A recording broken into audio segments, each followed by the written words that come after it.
My name is Wavola Msamia, representing the Building and Woodworkers International based in Geneva. The first time I rented Habitat was 1996 in Istanbul, when we were developing the agenda for Habitat. And since then I've started with Habitat to date.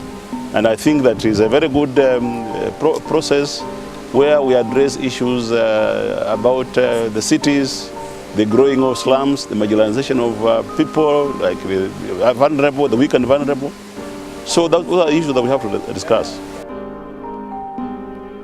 We take very seriously the fact that the Habitat meetings and the fact that they happen every 20 years are influential and that they impact urban policy and ways of thinking about the city for 2 decades. So it's a formative, it's a very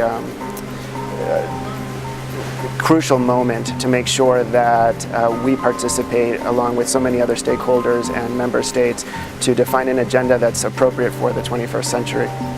We take very seriously the fact that the Habitat meetings and the fact that they happen every 20 years are influential and that they impact urban policy and ways of thinking about the city for 2 decades. So it's a very crucial moment to make sure that we participate along with so many other stakeholders and member states to define an agenda that's appropriate for the 21st century.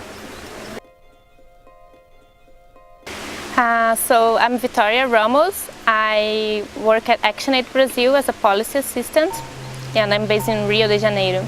I know that Habitat 2 started a process of involving other stakeholders, and I think that's a really important milestone, but I think it also should be strengthened at Habitat 3. My name is Christopher Decky. I am here primarily to represent the UN Major Group for Children and Youth, which is the official UN youth platform for youth engagement and children engagement in UN policy processes. I can't speak too much about Habitat 1 or 2 because of my age. I'm 28. I'm not super young, but certainly I'm not old enough to have been active in those processes. But we do know that in Habitat 2, there was amazing stakeholder engagement. There was even NGOs helping to write the language of the Habitat 2 urban agenda. And this is something I think that can be replicated in Habitat 3. It probably won't happen considering the tensions that are going on in the intergovernmental negotiations, but to have that as your precedent is a truly amazing thing. And so what we'd like to see, at least in Habitat 3, maybe won't get the chance to write language in the new urban agenda, but at least strong stakeholder engagement where the voices of young people and civil society in general are taken seriously in the process going forward.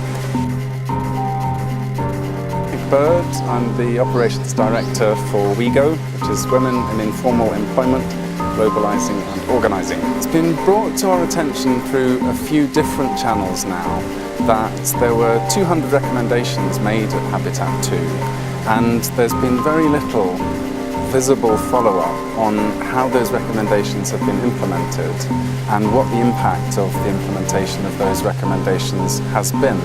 And just from a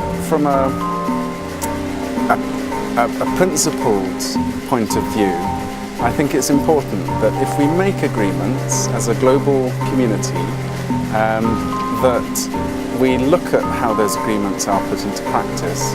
And I do think it's important that there be some kind of assessment, and I'm not sure the extent to which it's happened already, but if there has been an assessment of the impact of what was agreed in Habitat 2, I think it's important that it should be shared.